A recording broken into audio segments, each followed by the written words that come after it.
Hi friends, ரொம்ப டேஸ்டான கத்திரிக்காய் புளித்தொக்கு எப்படி செய்கிறதுன்னு பார்க்கலாமா?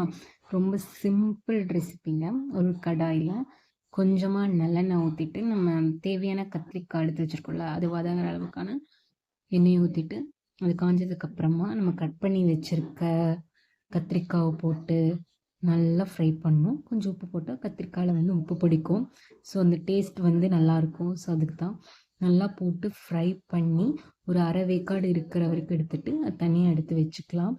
அதே கடாயில் கொஞ்சமாக எண்ணெய் ஊற்றிட்டு கடுகு உளுந்தம் பருப்பு போட்டு அது நல்லா பொரிஞ்சதும் குட்டி குட்டி குட்டியாக சாப் பண்ணி வச்சுருக்க பூண்டு, அதுக்கப்புறமா அதே மாதிரி குட்டியாக சாப் பண்ணி வச்சுருக்க பச்சை மிளகாய் போட்டு நல்லா வதக்கி விட்டுக்கலாம். அதுக்கப்புறமா ஒரு சைஸ் பெரிய வெங்காயத்தையும் பொடி பொடியாக கட் பண்ணி அதையும் ஆட் பண்ணிக்கலாம்.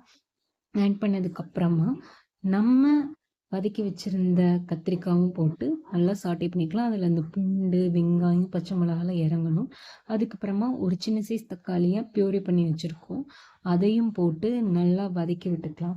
வதக்கி விட்டதுக்கப்புறமா கொஞ்சம் மிளகாய்த்தூள், 1 டீஸ்பூன் மிளகாய்த்தூள், மல்லித்தூள், மஞ்சள் தூள் 3 தூளையும் போட்டு நல்லா வதக்கி விட்டுக்கலாம். மிளகாத்தூள் கம்மியாக தான் போட்டிருக்கேன், ஏன்னா பச்சை மிளகா போட்டிருக்கனால அந்த ஸ்பைஸ் அதிகமாக இருக்கும், அதனால தான். அதனால் அதையும் போட்டு நல்லா வதக்கி விட்டதுக்கப்புறமா புளியை முன்னாடியே ஊற வச்சுட்டேன், அதையும் போட்டு நல்லா புளி தண்ணியும் ஊற்றிக்கணும் தேவையான அளவு. இந்த புளிப்பு காரம் சேர்ந்து செம்ம டேஸ்ட்டாக இருக்கும். ஸோ அதையும் போட்டு நல்லா வதக்கி விட்டுக்கணும். வதக்கி விட்டதுக்கப்புறமா தேவையான அளவு உப்பு நம்ம ஆட் பண்ணிக்கலாம். ஆட் பண்ணிவிட்டு கொஞ்சம் தண்ணி ஊற்றி நல்லா கொதிக்க வைக்கணும். செம்ம டேஸ்ட்டான கத்திரிக்காய் பழத்துக்கு ரெடி.